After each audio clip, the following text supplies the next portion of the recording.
ambany tedi-bola natokany fanjakana ho an'ny setry ny fambolena sy fiompiana ary ny famokarana izay tsy ahivina mbola latsaky ny 100,000 ankehitriny. Vokatra izay betsaka ireo sakana tsy mampiroborobo sehatrio raha tsy ilaza fa tsy nitsy fahampiany foto-drafitrasa ho amin'ny famokarana izay sakana tsy ahafahany tantsaha manitatra ny famboleny.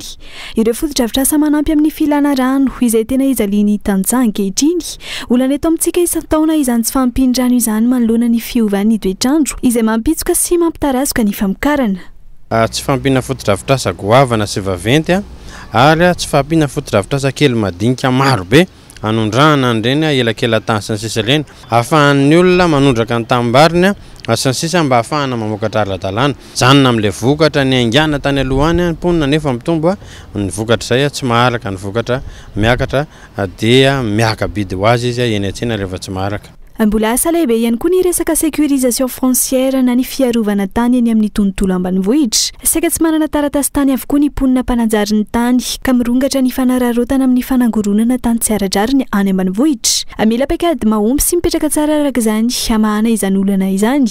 Misy zavatra be dia be zany tena mila lamina ao anatin'io satria tena hitaraina ny tantsaha indrindra eny amin'ny tontolo ambanivohitra io ary anararotany mpanambola sy ny fetsifetsy ihany koa. Ao anatin'izay ihany koa misy an'ireo tanina colon tsy azo adonona mila politika mazava sy mahatotra tsara amin'izy ireny mba ahafahana manome anazy an'ireny an'ilay olana natsara satria rehefa teoriana efa 10 taona 100 taona teoriana misy maka ilay tany dia rehefa lasan'ny olona ilay tany dia mampalahelo ary mijaly tanteraka eo ilay tantsaha eny anivon'ny tontolo ambanivohitra. Dia misy zavatra be dia be alamina zany io fa ny victime sy ny tratra farany ao anatin'io dia ny tantsaha eny anivon'ny tontolo ambanivohitra ihany.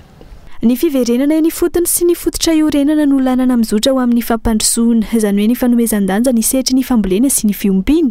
Voalohany amin'izany ny fanomanana teti-bola goavana nohanana ny famokarana sy ny tontolo ambanivohitra. Mifanindry an-dalana amin'izay ny fijerena paikady hitazomana ho maro-toerana ny vidim-bokatra ka olana mila jerena akaiky ny faratsy ny lalana eny ambanivohitra sy ny tsy fahampiany ny orinasa mpanodina vokatra. Ireo teboka rehetra ireo izay anjara andraikitra voalohany fitondram-panjakana.